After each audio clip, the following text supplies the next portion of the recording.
Potter and its characters are property of J.K. Rowling and Warner Brothers Studios. Under the Red Moon, a Severus Snape audio drama, is made by fans and for fans. Let me repeat that. Made by fans and for fans. The only thing we own are our characters and our voices. No money, and I will say this again, no money whatsoever is being made by this project.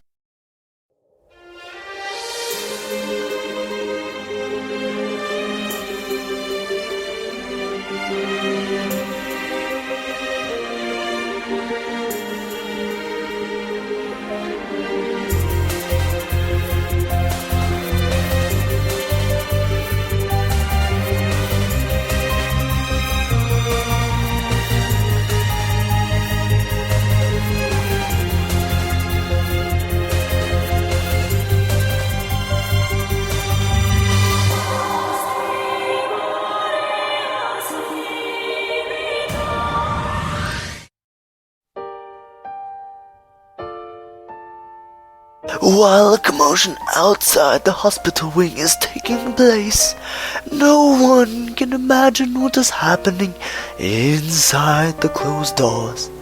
For Starlight has once again tried to flee, only to be stopped by the two people who still remain with her.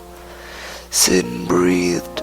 The air in the room was the freshest, breathable air available, and only through the spirit. Severus was ready to try to keep her there also, but Sin had it under control, and he knew it only because of the change in the air. Relax. No, I have to. Star groaned even as the air filled her lungs. She looked toward Snape pleadingly, but the girl could take no more and passed out.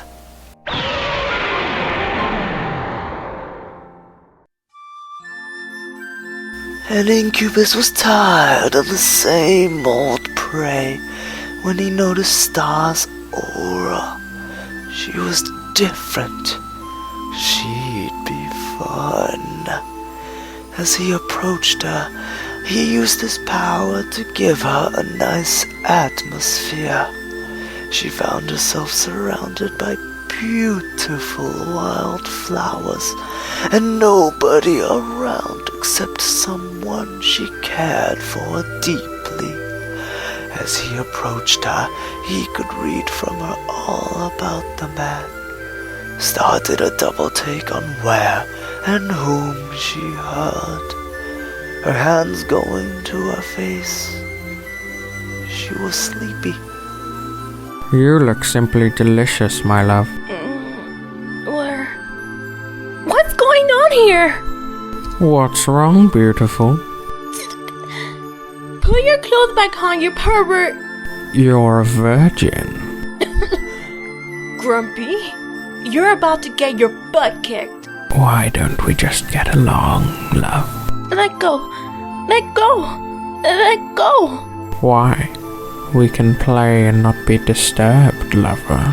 I told you to let go. With that said, she, not knowing how, pulled him off and flung him away. Kogo smiled as he landed on his feet easily. You like to play it rough? That's fine with me. Huh? What the fudge? What's wrong, kitten? Now I definitely know you're not grumpy. Kogo laughed. This one was definitely smarter than most. He changed to show his true appearance. You're unbelievably keen. Well, thank you. But seriously, turning into that grumpy guy and then saying what you said, bad idea. How so, kitten? First things first, clothes. 2, that guy can hardly stand me and I him. 3rd, I'm not a flower chick. So stop this illusion. Oh, you are so oblivious to your own heart. If I had a shoe, I'd hit you with it. All I wanted to do was to go home. But no! That crazy bunch of... Gogo sobered as he let her have her way. Clothes appeared, and not just any clothing, but expensive clothing of antique fashion. Star immediately reached for the nearest clothes and dressed rapidly.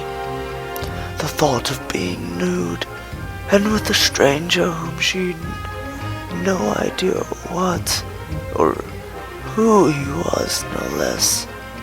Well, a mother would have a cow. Moo! Kitten, what is your name? Why would I tell my name to a weird guy? You want to hit me? You can if you truly mean you don't like him. My name is Kogo, so I'm not just a weird guy. I'm an incubus, sweetie. Huh? Incubus? Isn't there a band called like that? Or was it succubus? I suppose I haven't kept up with the current music. Then he grinned again as he got close to her and stole a deep kiss. He was very skilled, and he held her face in his hands as he did this. Startled, caught off guard, and shocked. That's how she felt as he kissed her. But she had a mother's temper, and thus her knee came in contact with his, parts as she hit him. Hard. Kogo hissed as she made contact with his crotch, which she had been aching for some action. But not this kind of action at all. Why did you do that? It's freaking bad enough that stupid grumpy guy got my first kiss. No idea why I kissed him, but now you grope me and kiss me as if I was some kind of easy girl? Incubus. Pervert. This place is just crazy.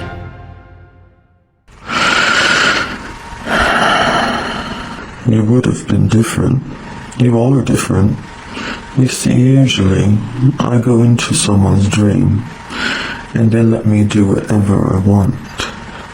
It's rather boring. Either that, or they have nothing better to do in their dreams. Not at all. You're powerful. If you're saying that because I need you, that's not very nice. Now, if you don't mind, I'd like to get some rest. I have never been need before. I'm usually quite powerful, but I'd say even you could give me money for the run, so to speak. Did I say that right? I doubt you have any money. I just thought it was a saying. Your powers must be equal or greater than mine. You will be completely refreshed when you wake up. My kiss has power to do it. I was drawn to you, not just because of your power, but because you were so tired from everything going on. You keep talking about powers, but I have none, so just cut it out. You're joking. You have that much power and you are unaware?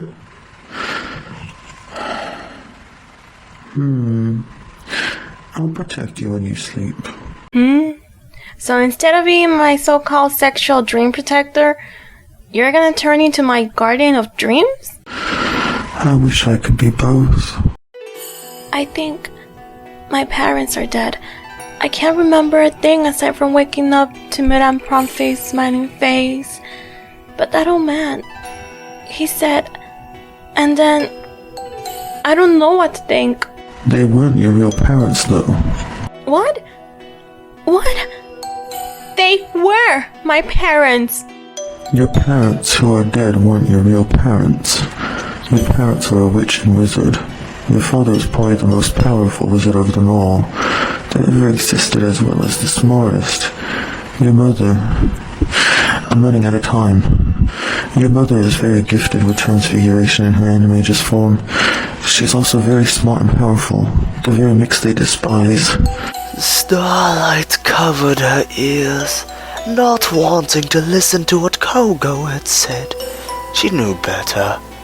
The incubus sighed, regretting his words. Perhaps she was not ready for the truth yet. He gently touched his enslaving choker, the one he kept hidden. His red eyes sparkled with interest as an idea formed. Can you break this? Huh? I don't know if I can. If you break this, I will protect your loved ones for life. I can give it a try, but do I just pull or what? Rip it apart. Rip it? How the heck am I supposed to do that? Take a hold of it in both hands and pull. Okay. She reached out with trembling hands, grabbing it as powerfully as she could. She began to pull on it. As she did, a wave of energy flowed through her body. As she pulled, a light escaped the choker, and it broke easily. Kogo's power increased 100-fold. She fell back to the floor. Thank you. Ow! I owe you a great deal, Miss. Starlight Fennel. What do you like to be called? Miss Fennel Starlight, Star, Miss Starlight Fennel? Thank you for your help. Star. Star will do. It has been such a pleasure meeting you, Star. He took her hand and kissed it in a gentleman's way. At that moment, a strange humming sound caused her to kneel down and cover her ears. Kogo stood in front of her protectively, and as the power generated claws from his nails, they glowed a neon red, and he killed those who came at him easily. And when his boss came at him, he didn't hesitate, and neither did this boss. After a long battle with each other, the boss stabbed Kogo in the chest with a sword similar to his claws, but blue in color. Kogo used the shock victory on the boss's face to drive his claws into the last one in his way.